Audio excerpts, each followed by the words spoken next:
You were not offended because you're Not at all. the man that you are being said. No, I was not offended, and I hope Musalia Mudavadi, Wetangula, Kalonzo, and Johnson Muthama, those of us who stopped, who refused the Raila should take the word, they were not offended. Let me tell you, Orengo had also another burden.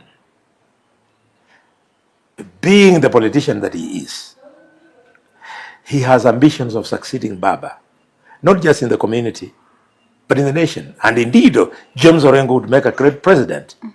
So he was making what he thought, what he must have thought was a giant step in making a statement that I have what it takes, that I'm one of the few who asked Baba, who allowed Baba to self-administer an oath. If you ask Dr. Miguna, he would have told you the same. Yes. But the country,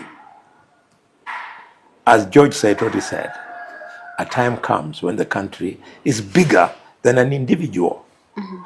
And therefore, at the time of taking oath, when we argued with the Raila Odinga, James Orengo, Miguna, myself, we were in Orengo's office in the city center, his legal office. When we argued that he should take or not take, it was so hot that we had to talk to the president of Tanzania, Magufuli. And Magufuli called and told Raila, if you take this oath, I can see your team. Khalwale is there, Orengo is there, Miguna is there, Mudama is there. Khalwale and Mudama are explicit that you cannot take the oath. If you take it, you will become an international pariah. You will no longer be the admired opposition leader. Don't take. But Orengo kept quiet.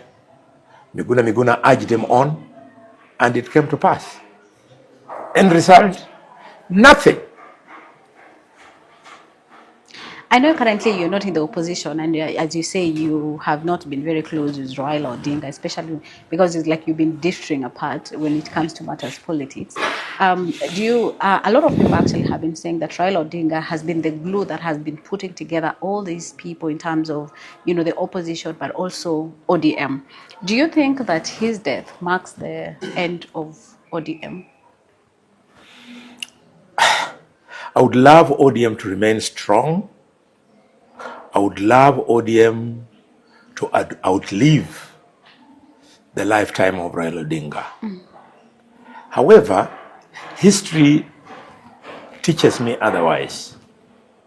History teaches me that Kanu died with Moi, that Ford Asili died with Kenneth Matiba, that Ford Kenya died with Michael Kijana Wamalwa, and that PNU died with Mwai Kibaki, and that Jubilee, thank God President Uhuru is still alive. Why you see it still kicking but not strong is because President Uhuru is around. But if he was not there, it would have died with him.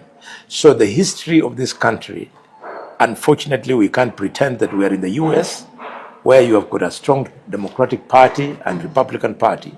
The history of our country is that parties exit with their strong political leaders. I see that hovering around Raila Odinga. You saw, even when we were in Bondo on the final day, as he was eulogized, you could see 3 different groups of ODM. Where there was the progressive team of Babu Owino and Edwin Sifuna. They were saying the things that were exciting the voter of the future, the youth. And we had the second group of the people who came to government through the window of broad-based government who came to eat. They included Opiyo and I. He came